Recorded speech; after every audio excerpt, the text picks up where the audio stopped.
لا الہ الا اللہ محمد رسول اللہ۔ دوسری بات، ہمارے ینگ جنریشن میں بے حیائی، فحش فلمیں دیکھنا، لڑکیوں سے دوستیاں لگانا، زنا کرنا، اس کو معاشرے میں اب جرم سمجھنا چھوڑ دیا۔ عفیف پاک دامن خواتین کے فون آتے ہیں، میرے میاں کی اتنی لڑکیوں سے دوستی، میرے میاں واٹس ایپ پہ لڑکیوں سے باتیں کرتا ہے، میرا میاں ننگے جسم دیکھتا ہے لڑکیوں کے اور وہ اپنی تصویریں بھیجتی ہیں۔ مفتی صاحب اللہ کا واسطہ سمجھائیں، میں برباد ہو رہی ہوں۔ یہ حرام خوریوں کے مزے تھوڑے دنوں کے ہیں، یاد رکھو یہ مزے بہت جلد۔ ایک خاتون تو اتنی تنگ آ گئی اپنے شوہر سے، کہہ رہی اب اس حرام خور کو ایسے چسکے لگ گئے ہیں لڑکیوں کے کہ اب یہ میرے سامنے بھی لڑکیوں سے بات کرتے ہوئے شرم نہیں کرتا، اور عورت لڑتی ہے تو طلاق کی دھمکیاں دیتا ہے۔ تو میں اس سے کہتا ہوں اس حرام خور کو مزے اڑانے دو، تھوڑے دنوں میں جب یہ بڈھا ہو جائے گا نا، بڈھا ٹھڑک باقی رہے گی مگر طاقت ختم ہو جائے گی، پھر یہ سسکیاں لے لے کے حرام خور مرے گا۔ تھوڑا سا غصہ آ رہا ہے معذرت کے ساتھ۔ یہ حرام خور کیسے مرے گا؟ بڈھا جس نے زنا نہ چھوڑا ہو نا، اس کا بڑھاپا بڑا گندا ہوتا ہے، یاد رکھو۔ چہرے پہ نحوست، زنا کی قوت ختم، لیکن جذبہ اسی طرح۔ کسی بھی نفسیاتی ڈاکٹر سے پوچھ لو، جس نے جوانی میں ان حرام خوریوں سے توبہ نہیں کی، بڑھاپے میں اس میں یہ ٹھڑک ختم نہیں ہوتی، قوت ختم ہو جاتی ہے، مگر اس میں زنا کی خواہش پہلے سے زیادہ بڑھ جاتی ہے۔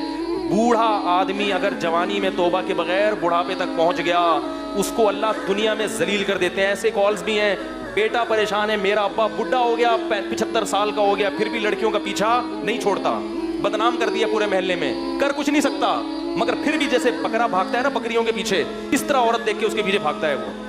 یہ اللہ کی طرف سے دنیا میں سزا ملتی ہے ان حرام خوروں کو۔ میرے بھائی اللہ نے پیدا کیا ہے، وہ تم سے سوال کرے گا قیامت کے دن۔ قل للمؤمنین یغضوا من ابصارہم، اللہ نے تمہارے لیے تمہاری بیوی کو حلال کیا ہے، اس کے علاوہ کوئی عورت تمہارے لیے حلال بولو بھائی نہیں ہے۔ کوئی لڑکی فون سے ہنس ہنس کے بات کرتی، بولو میں شریف آدمی ہوں، میں بکا ہوا آدمی، بولو بھائی نہیں ہوں۔ کل میری بھی بیٹیاں ہو سکتی ہیں، میرے بھی بیٹے ہو سکتے ہیں۔ جب بیٹوں کو پتا چلے گا ہمارا باپ لڑکیوں سے دوستیاں لگاتا ہے، باتیں کرتا ہے، ان بیٹوں کے دل میں باپ کا کوئی تقدس رہے گا؟ کوئی عزت رہے گی باپ کی؟ جس شخص نے اپنی خواہشات پہ کنٹرول نہیں کیا، یاد رکھو وہ نہ دین کا نہ دنیا کا۔ اللہ نے نکاح کا راستہ دیا ہے، نکاح کا۔ لوگ مجھے فیس بک پہ تانے دیتے ہیں کہ مولوی جو ہے نا ایسے ایسے تانے کہ یہ ہر وقت نکاح کی بات کرتا ہے اور یہ عورتوں کی بات کرتا ہے۔ حضرت حکیم اختر صاحب رحمہ اللہ تعالیٰ بہت بڑے بزرگ تھے، ساری زندگی بد نظری کے خلاف بیان کر کر کے دنیا سے چلے گئے۔ وہ فرماتے تھے لوگ مجھے تانے دیتے ہیں کہ یہ ہمیشہ فحاشی کے خلاف ہی بولتے ہیں، ہمیشہ عورتوں کا تذکرہ ہی کرتے رہتے ہیں کہ ان کو مت دیکھو، ان کو مت دیکھو، اللہ نے بیوی پیدا کی۔ اور فرمایا کہ لوگ مجھے تانا دیتے ہیں، فرمایا تمہیں اس گناہ کرتے ہوئے شرم نہیں آتی، مجھے اس کے خلاف بولتے ہوئے کیوں شرم آئے گی؟ ہر دوسرا نوجوان اس برائی میں مبتلا ہے۔ گرل فرینڈ کو عیب سمجھنا چھوڑ دیا لوگوں نے۔ او بھائی یہ گوروں کا کلچر ہے، جو سور کھاتے ہیں، کتے کھاتے ہیں، ان کا کلچر ہے یہ۔ لڑکیوں سے دوستیاں لگا کے ان سے انجوائے کرنا اور ان کے ساتھ پارکوں میں گھومنا، یہ کس کا کلچر ہے؟ یہ سور کھانے والوں کا کلچر ہے۔ یہ اس قوم کا کلچر ہے جو اللہ اس کے رسول کو نہیں مانتے۔ یہ اس قوم کا کلچر ہے جو بوڑھے والدین کو اولڈ ہاؤس میں جمع کرا دیتے ہیں۔ یہ اس قوم کا کلچر ہے جو بلوغت سے لے کے 50 سال کی عمر تک سینکڑوں ہزاروں بار زنا کرتے ہیں، مگر گھر بسا کر اولاد پیدا کرنے کے لیے تیار نہیں ہوتے۔ وہ انسانوں کی نسل بڑھانے کے لیے تیار نہیں ہے۔ جو اس کام کے لیے تیار نہ ہو کہ انسانوں کی گروتھ ہو، اس سے آپ کیا خیر کی توقع رکھو گے؟ انہوں نے حرام خواہشات پوری کرنے کے لیے مرد اور عورت کا فرق ختم کر دیا ہے۔ اس قوم کے پیچھے بھاگ رہے ہو، اس کلچر کو فالو کر رہے ہو۔ کل تمہاری بیٹیاں بھی جوان ہوں گی، لیکن افسوس ایسا ہوتا ہے کہ اتنے لبرل ہو گئے کہ اگر بیٹیاں بھی یہ حرکتیں شروع کر دے تو بھی ان کو غم نہیں ہوتا۔ یہاں تک معاملہ پہنچ گیا ہے۔ تو میرے بھائی، اسلام بے حیائی کو پسند، ان اللہ لا یامر بالفحشاء، اے نبی ان سے کہہ دیجئے کہ اللہ کبھی بھی بے حیائی کی اجازت نہیں دیتا۔ تو میرے بھائی اپنی جان پہ ترس کھاؤ، ان حرام کاریوں سے توبہ کر لو۔ لڑکیوں سے دوستیاں بولو نا بھائی، مت لگاؤ۔ شاعر نے کہا رنگ رلیوں پہ زمانے کی نہ جانا اے دل، یہ خزاں ہے جو بانداز بہار آئی ہے، یہ جوانی کی عیاشیاں ہیں جو تمہارے بڑھاپے کو برباد کر دیں گی. یہ چیزیں تمہیں اللہ کی یاد سے غافل کریں گی, نماز تلاوت سے غافل کریں گی. جوانی میں عیاشی کا مزہ بہت جلد خراب ہو جاتا ہے. دیکھو انگریز کے پاس تو سیدھا راستہ ہے ہی نہیں, وہ کہتا ہے یہ نہیں کروں تو پھر کیا کروں.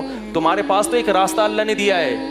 اپنے آپ کو عبادت میں کھپاؤ, نماز میں دل لگاؤ, تلاوت میں دل لگاؤ, پاکیزہ زندگی میں دل لگاؤ. بہت خوبصورت بوڑھوں کی زندگی دیکھو, مسلمان بوڑھوں کی جو نیک ہوتے ہیں, کتنی پیاری زندگی ہوتی ہے ان کی. ہر وقت ہاتھ میں تسبیح, ہر وقت چہرے پہ وضو کا نور, ہر وقت مسجد میں دل اٹکا ہوا. اگر یہ زندگی تم نے توبہ مت نہیں کی تو میرے بھائی بڑھاپا بہت خراب گزرے گا, بہت خراب گزرے گا. مرو گے سسکیاں لے لے کے, اور جوانی بھی جلدی برباد ہو جائے گی. سکون نہیں رکھا اللہ نے ان گناہوں میں. کس قدر عورتیں پریشان ہیں, پاک دامن عورتیں, کتنی مشکل سے آج کل رشتے ملتے ہیں. کوئی ایک واقعہ ہو تو میں بیان کروں, ہر دوسرے دن یہ کال آ رہی ہے. اور یورپ امریکہ میں تو بہت زیادہ ہو گیا ہے. ہر عورت پریشان ہے کہ میرا شوہر مجھ سے وفا نہیں کر رہا, لڑکیوں سے دوستیاں, لڑکیوں سے دوستیاں. بھائی کل تم اپنی بیٹیوں کا گھر کیسے بچاؤ گے؟ تم یہ چاہتے ہو کہ تمہارا داماد وہ اسی کنڈیشن میں ہو کہ 100 لڑکیوں سے اس کی دوستیاں ہوں, تمہاری بیٹی کیسے گھر بسائے گی اس کے ساتھ؟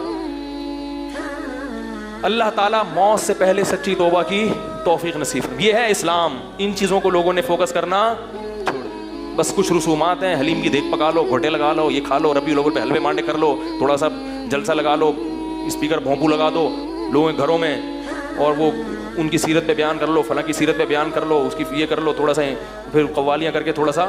میں وہ جاتا تھا اس میں ایکسپریس ٹی وی میں نا ریکارڈنگ کے لیے, تو میں قرآن کی ریکارڈنگ کرتا تھا تفسیر کی. ایک دن میں ذرا جلدی پہنچ گیا, تو جہاں میں ریکارڈنگ کر رہا تھا وہاں قوالی چل رہی تھی. تو جو لوگ میرے درس میں ٹوپی پہن کے بیٹھتے تھے نا بڑی تمیز سے, وہ ناچ رہے تھے. میں عجیب میں نے کہا بھائی کیا, تو وہ قوالی چل رہی, ٹیشن ٹیشن ناچ رہے ہیں. جیسے ان کا ٹائم ختم ہو وہ سب ٹوپیاں پہن کے, میں نے یہ کیا ہو رہا ہے بھائی. تو بی بی تمیزہ کا وضو ہے. بی بی تمیزہ کو وضو کرنا نہیں آتا تھا. ایک امام صاحب نے ان کو وضو کا طریقہ سکھایا اور کہا کہ نماز پڑھا کرو. اس نے کہا نماز کیسے پڑھوں, وضو نہیں آتا. اس نے وضو کرایا, انہوں نے کہا اب نماز پڑھو.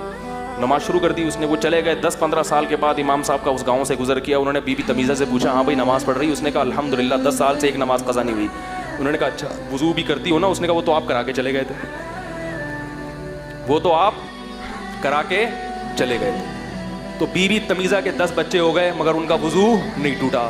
تو آج بھی مسلمان کا تقویٰ نہیں ٹوٹتا. وہ لڑکیوں سے گپے مارے, انٹرنیٹ پر فوش فلمیں دیکھے, کلیگ جو لڑکی ساتھ بیٹھی اس سے صبح و شام ہیلو ہائی کرے, مگر حج بھی کرے گا اور عمرہ بھی کر لے گا اور سارے کام ہو رہے ہیں, اور صلاۃ و اسلام بھی پڑھ لے گا, اور جناب اچھی اچھی باتیں بھی کر لے گا بیٹھ کے. اس کا تقویٰ ٹوٹنے کا نام